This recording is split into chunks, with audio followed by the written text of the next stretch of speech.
में क्या करें, वक्त नहीं मिल पाता। जहन को करीब करो। एक जहन में वाकई आया है, कहे सुभान अल्लाह। एक छोटा सा बच्चा है 10 साल का। आज मजदूरी की बात करते हैं हम और आप। सुनो मजदूर की कहानी बताता हूं, मजदूर कैसे हुआ करते हैं। अगर दिल को छू जाए तो जरूर वहां ना बोलना। 10 या 12 साल का एक बच्चा है, छोटा सा बच्चा है, 10-12 साल का। आप यूं समझ लीजिए 15 साल का होगा बस। और वो बच्चा कौन है वो बाद में पता चलेगा। एक दफा का जिक्र है, चौराहे के ऊपर छोटा सा बच्चा बैठ गया, जहां के ऊपर आज कस्बे के अंदर यही माहौल है कि चौराहे के ऊपर मजदूर लोग जाकर बैठ जाते हैं। वो बच्चा जाकर चौराहे के ऊपर बैठ गया, लिबास गंदा, कपड़े फटे पुराने, बाल बिखरे हुए, चेहरे के ऊपर दर्द के निशानात हैं। बच्चा चौराहे के ऊपर बैठ गया जहां पे मजदूर बैठे थे। कोई किसी जवान को ले जाता तो कोई किसी बुजुर्ग को ले जाता, बेटा इससे मेरा काम हो जाएगा, कोई कहता कि इस मजदूर से मेरा काम हो जाएगा। लेकिन वो छोटा सा बच्चा था, किसी ने नहीं इसे ले जाने के लिए तैयार हुआ। बैठा रहा, अचानक से एक बुजुर्ग का गुजर हुआ, बल्कि वो अपना हवाले थे, या आप यूं कह लीजिए कि नेक बंदे थे। गुजर हुआ, उन्होंने देखा था इतना खूबसूरत बच्चा है, चेहरे पर गर्द के निशानात हैं, कपड़े फटे पुराने। चलो इससे पूछते हैं क्या हाल है। वरना आज तो अमीरों का ये हाल है, अगर गरीब मर जाए ना तो कहता है चलो गरीब ही तो था मर गया, गरीब ही तो था मर गया।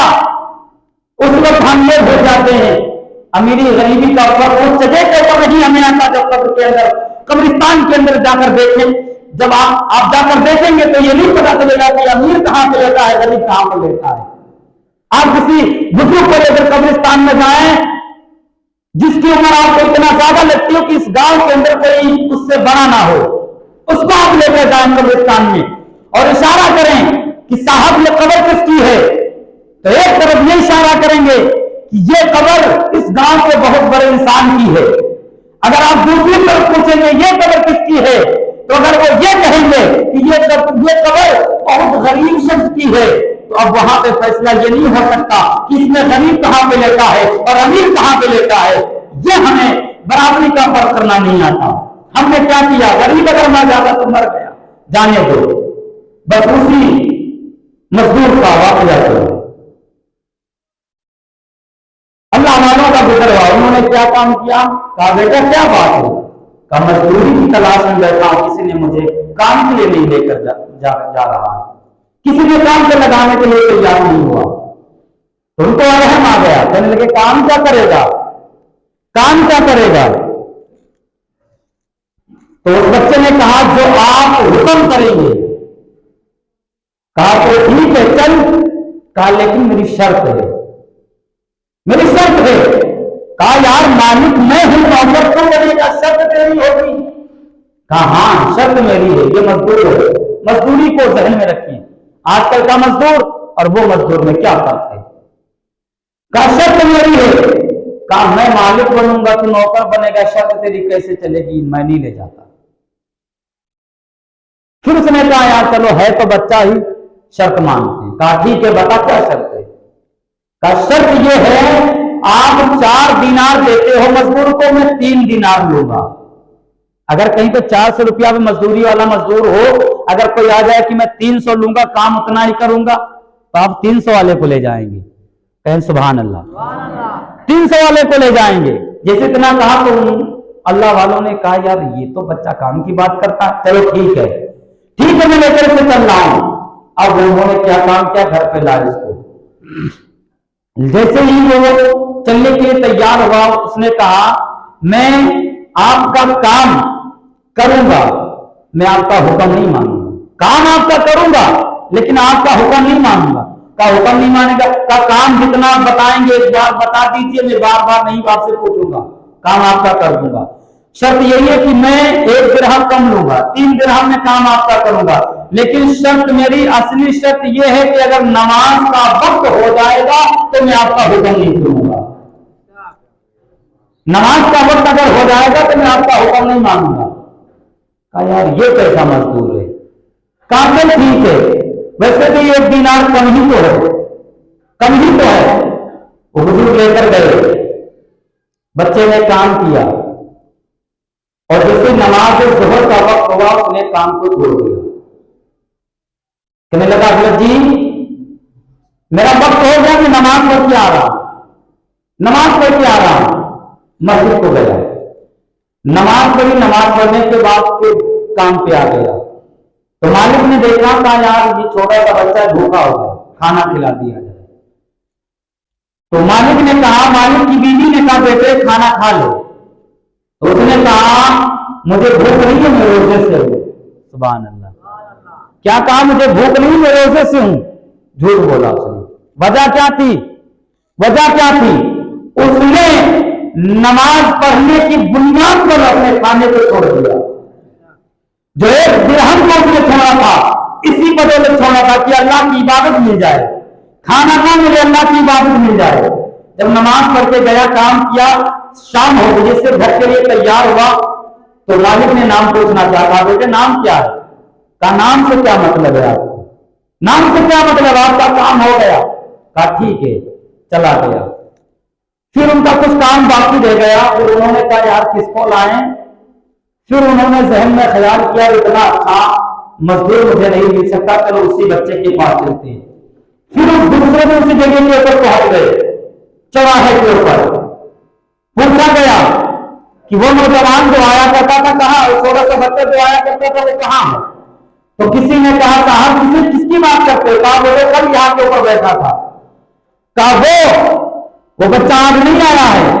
कहा फिर? कहा वो 6 दिन तक नहीं आएगा। कहा क्या वजह है? कहा वजह यह है कि उसका कहना यह है कि मैं 3 दिरहम कमा लेता हूं, फिर मैं 1 हफ्ते के लिए मजदूरी करने नहीं आता, 1 हफ्ते के लिए मजदूरी करने नहीं आता। पूछा वजह क्या है? कहा बता कि वजह यह है, उस बच्चे का कहना यह है कि मेरे घर का साजो सामान, मेरे घर का खर्च 3 दिरहम से पूरा हो जाता है, और जब 3 दिरहम मुझे मिल जाते हैं तो मुझे दूसरे पैसों की जरूरत नहीं पड़ती है, और 6 दिन जो बाकी के बचते हैं मैं अल्लाह की राह में जाकर के इबादत किया करता है, अल्लाह की राह में जाकर के नमाजें पढ़ा करता है।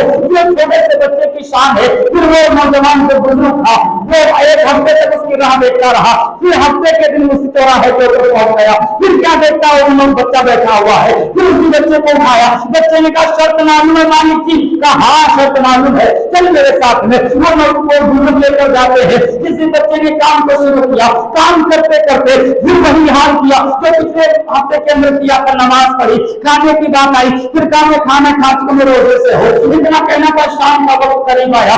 फिर उस आदमी ने पूछा, यानी उस मालिक ने पूछा, कहा बेटे नाम क्या है? कहा नाम से क्या मतलब, आपका काम हो गया है। वो बच्चा चला जाता है घर के ऊपर। फिर दूसरे दिन फिर 1-2 हफ्ते गुजरते हैं। फिर वही साहब मास्टर से चौराहे के ऊपर। फिर देखते हुए वो बच्चा नजर नहीं आ रहा है, वो बच्चा नजर नहीं आया। क्या पूछते हैं वो लोग, ये बच्चा यहाँ पे आज फिर नहीं आया, वो दिन ही हफ्ते का दिन था। तो किसी ने कहा था साहब आप उस बच्चे की बात करते हैं, मैंने सुना वो बीमार हो गया है, मैंने सुना वो परेशानी की हालत है। इतना सुनना था। वो नौजवान शख्स जो मालिक था वो कहता बच्चे का पता बताया जाए। वो नौजवान शख्स उस बच्चे के घर के ऊपर पहुंचता है। क्या देखता है? बच्चा चारपाई के ऊपर पड़ा हुआ है, आंखों में आंसू है। अब उस नौजवान ने देखा, कहा क्या बात है बेटे, तेरा हाल ये कैसे हो गया? कहा साहब तुम्हें बीमार हो, मुझे बीमारी लग गई है, और हो सकता है मैं आज के बाद जिंदा न बच पाऊं, हो सकता है आज मेरा दुनिया से जाना हो जाए। ऐसा करो। उसने अपनी जेब में हाथ डाला, चंद सिक्के निकाले और एक अंगूठी निकाली और कहा ये लो, ये अंगूठी ले लो, ये पैसे ले लो, जब मैं मर जाऊं तो इसी पैसे से मेरा कफन ले आना, इसी पैसे से मेरा कफन लाकर मुझे दफन कर दिया जाएगा।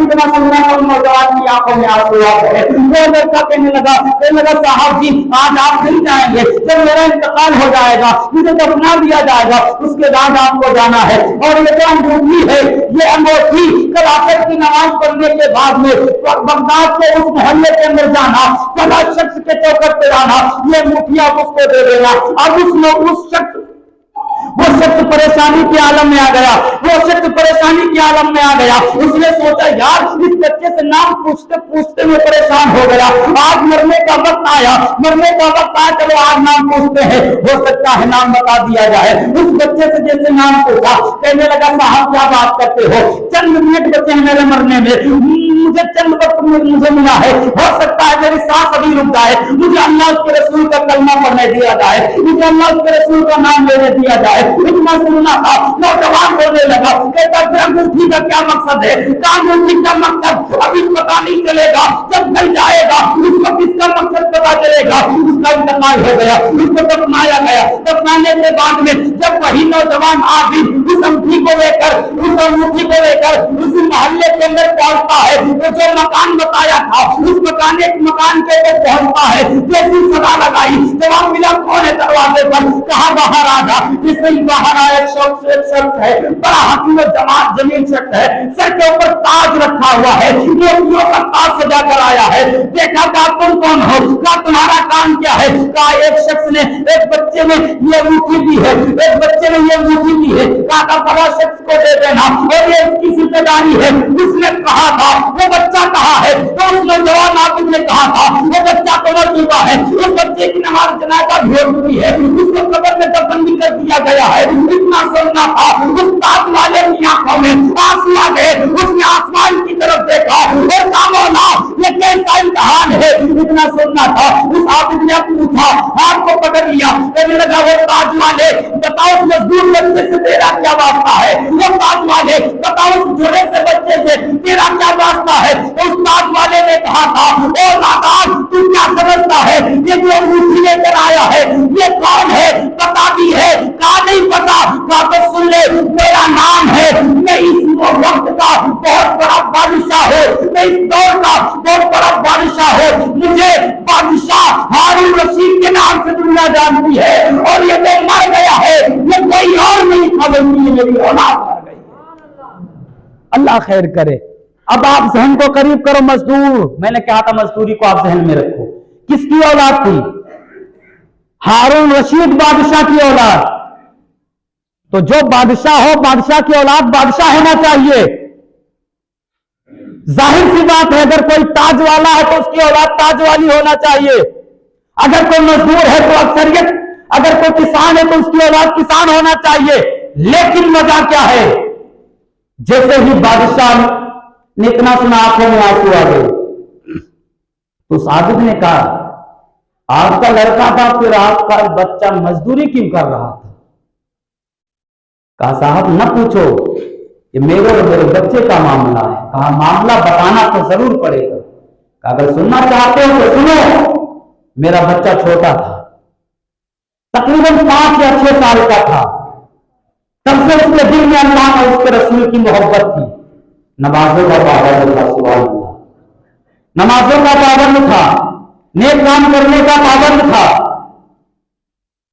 लेकिन वो जब भी मस्जिद से आता मुझसे कहता बाबा नमाज पढ़ो, मां से कहता नमाज पढ़ो, रियाया के ऊपर जुल्म करना छोड़ दो। लेकिन हम लोगों ने क्या काम किया, मैंने कहा तू बादशाह आके नमाज पढ़ेगा, नौकर क्या समझेंगे कि बादशाह होगा खुदा की इबादत करता, अरे हम तो खुद खुदा बनने की कोशिश कर रहे हैं। लेकिन जैसे मैंने ये लफ्ज अपने बच्चे से कहा था, मेरे बेटे ने मेरे घर को छोड़ दिया, मेरे महल को छोड़ दिया। कहा बाबा अगर ये मामला आपका है तो ये महल आपके पास रहेगा। कहा फिर ये अंगूठी, कहा ये अंगूठी मेरे बेटे के पास भूल में रह गई थी, धोखे से चली गई थी। एक अंगूठी की वजह से पता यह चल गया कि बादशाह का बेटा बादशाही में क्यों नहीं रहना चाहा। इसलिए कि हर किसी को बादशाहत की जरूरत नहीं होती है, हर किसी को ताज की जरूरत नहीं होती है। अब आप जहन को करीब करो, मजदूर तो वो ही था, बादशाह का बेटा था वो अलग बात है, लेकिन उसकी पहचान कहां से हुई, मजदूरी से हुई। आज हम भी तो मजदूर हैं, कहते साहब पूरा दिन खेत में गुजर जाता, हम खुद का काम करते तो गुजर जाता, अगर दूसरे के काम में होते तो जिंदगी गुजारने के लिए तैयार हो जाते।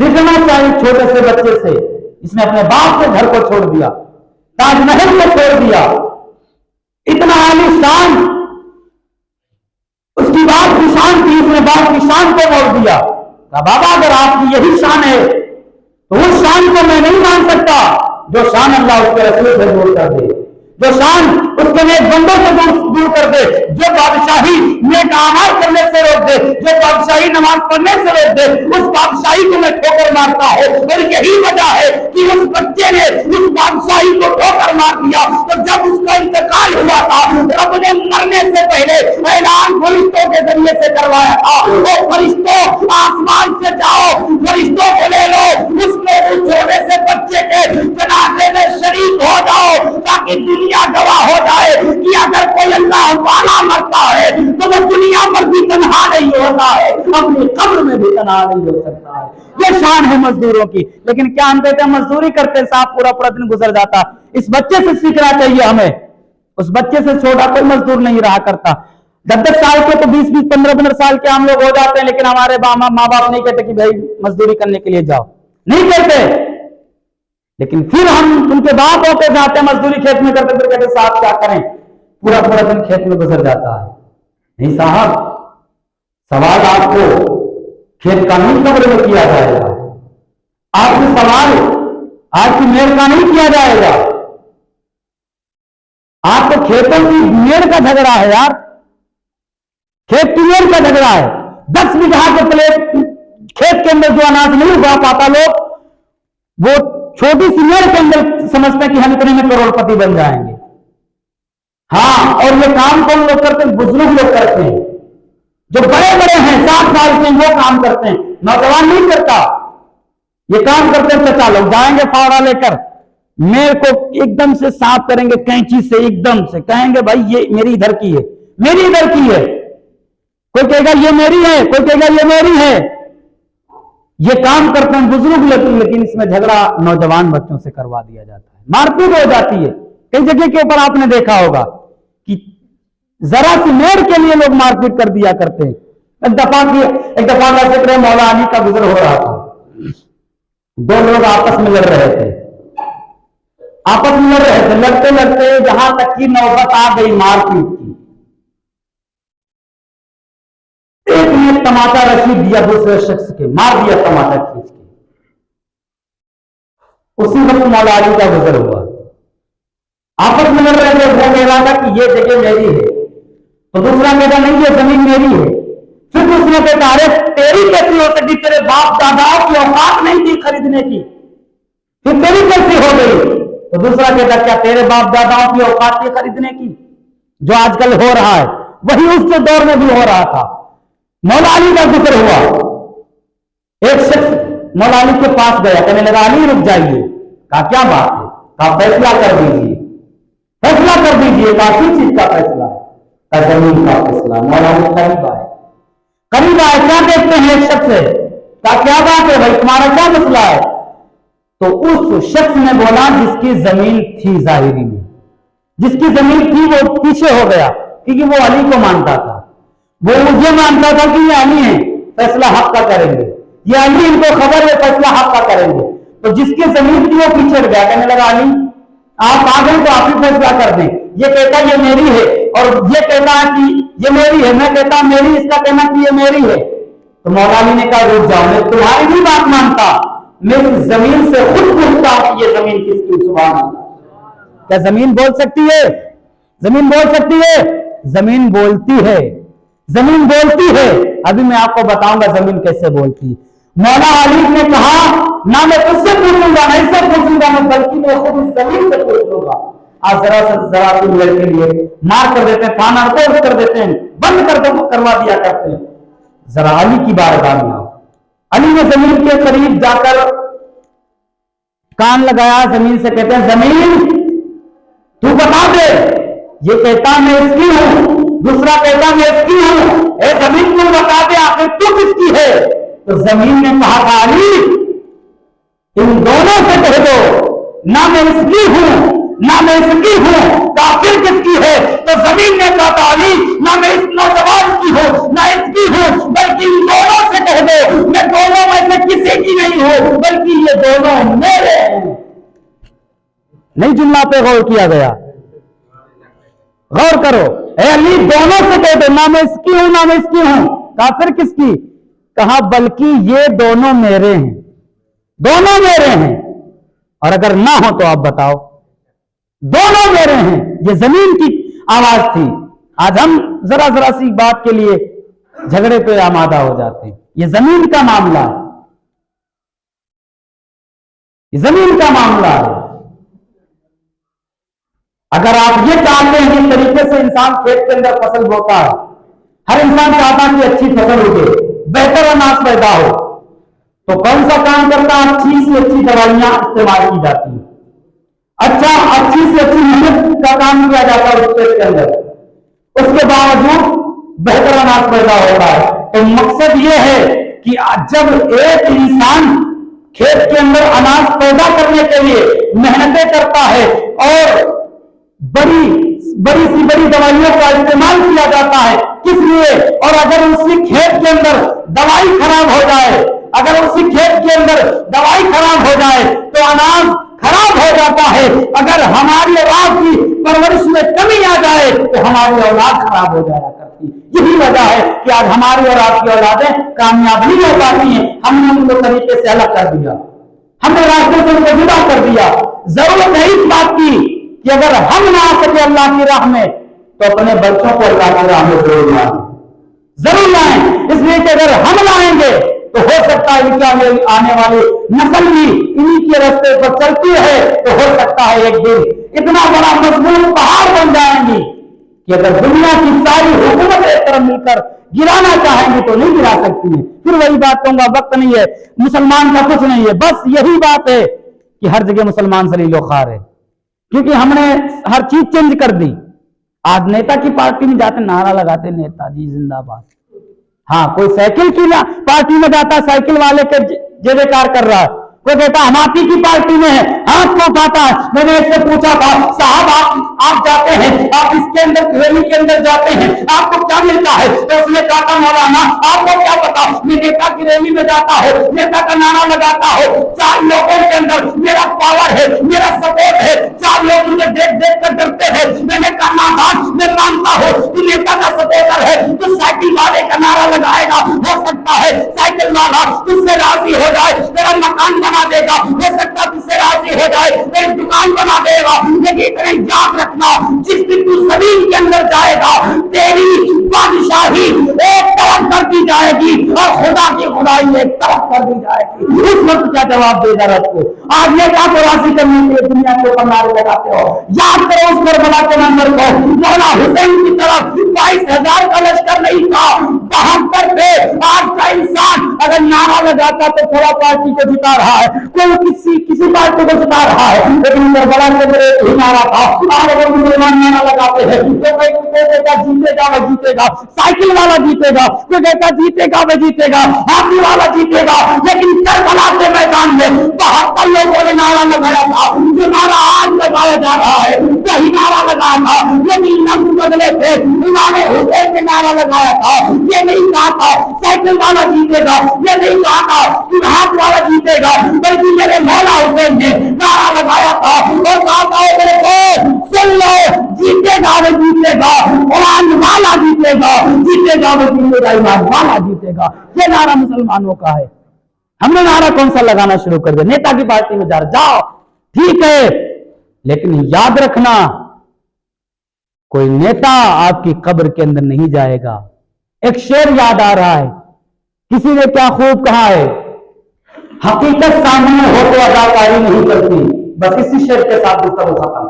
हकीकत सामने हो तो अदाकारी नहीं करती, खुदा के सामने बंदों की मक्कारी नहीं चलती, और हमारा दबदबा खाली हमारी कब्र तक है। हमारा दबदबा खाली हमारी कब्र तक है। किसी के कब्र के अंदर जमींदारी नहीं चलती, किसी की कब्र के अंदर जमींदारी नहीं चलती है। साहब अल्लाह की बारगाह में मर के जाना है, नेक अमाल करो, नमाजें पढ़ो। इसलिए कि अगर दुनिया की रीत अगर कोई मेहमान किसी के घर जाए ना तो खाली हाथ नहीं जाते, कहते यार उसके बच्चों के लिए कुछ लेकर जाना चाहिए, और लेकर लोग जाते हैं। लेकिन हम ये भूल गए कि अल्लाह के घर भी हमें जाना है। तो जब हम दुनिया के घरों के लिए लेकर जाते हैं तो जो हमारा मिट्टी का वो घर है उसके लिए भी कुछ लेकर जाना चाहिए। हम दुनिया के घरों में जाते हैं तो फल वगैरह ले जाते हैं, लेकिन अगर कब्र के अंदर जाना है तो नमाजों की पाबंदी करो। अगर कब्र के अंदर कुछ ले जाना है तो शरीयत मुस्तफा के पाबंद बन जाओ। अगर कब्र के अंदर कुछ ले जाना है तो इहदिना सिरातल मुस्तकीम पर चलने वाले बन जाओ। इसलिए कि जब आप इस तरीके से चलेंगे तो आपकी दुनिया भी कामयाब हो जाएगी और आपकी आखिरत भी कामयाब हो जाएगी।